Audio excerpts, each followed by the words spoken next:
नतीजों के 5 दिन बाद भी महाराष्ट्र में शपथ ग्रहण को लेकर सस्पेंस बना हुआ है। बीजेपी का चेहरा सीएम पद की शपथ लेगा, मगर डिप्टी सीएम और मंत्रालयों को लेकर पेच फंसा हुआ है। दिल्ली के बाद आज मुंबई में महायुति दिग्गजों की बैठक होने वाली थी, लेकिन एकनाथ शिंदे सतारा चले गए, जिसके बाद कयास लगाए जाने लगे कि महायुति में सरकार बनाने को लेकर अभी तोलमोल का दौर जारी है।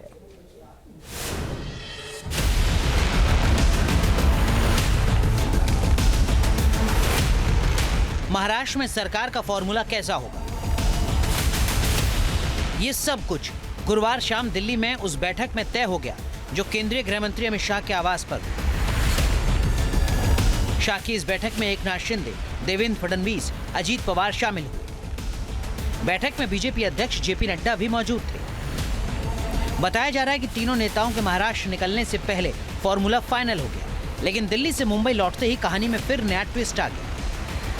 दिल्ली में सेंट्रल लीडरशिप के साथ मीटिंग के बाद मुंबई में महायुति नेताओं की अहम मीटिंग होनी थी, लेकिन कार्यवाहक सीएम एकनाथ शिंदे मुंबई से अचानक सतारा रवाना हो गए। सतारा में उनका पैतृक गांव है। तो क्या शिंदे बीजेपी के पत्ते खुलने का इंतजार कर रहे हैं या फिर कहानी कुछ और है? क्या अपने रोल को लेकर एकनाथ शिंदे किसी धर्म संकट में फंस गए?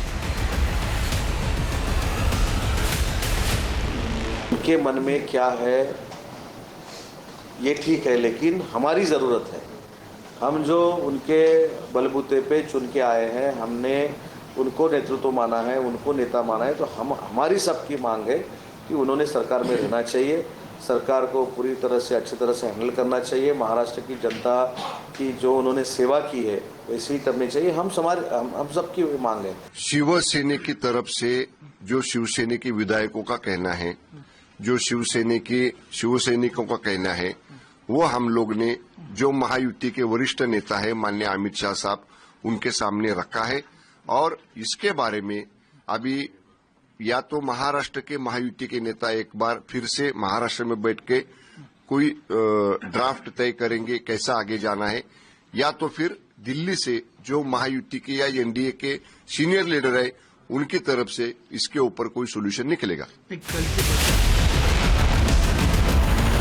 सीएम पद को लेकर कोई दिक्कत नहीं, लेकिन डिप्टी सीएम को लेकर पेच फंसा हुआ है। एकनाथ शिंदे डिप्टी सीएम बनने के लिए तैयार नहीं है। गृह मंत्रालय को लेकर बीजेपी और शिंदे सेना में खींचतान चल रही है। दरअसल शिंदे गृह मंत्रालय के साथ पीडब्ल्यूडी विभाग भी मांग रहे हैं। बीजेपी एकनाथ शिंदे को 12 मंत्री पद देने पर राजी है। बीजेपी अजीत पवार को 8 से 10 मंत्री पद देने को राजी है। बीजेपी शिंदे और पवार को केंद्र में एक मंत्री पद भी दे सकती है, लेकिन शिंदे समर्थक चाहते हैं कि वो केंद्र की राजनीति में ना जाए।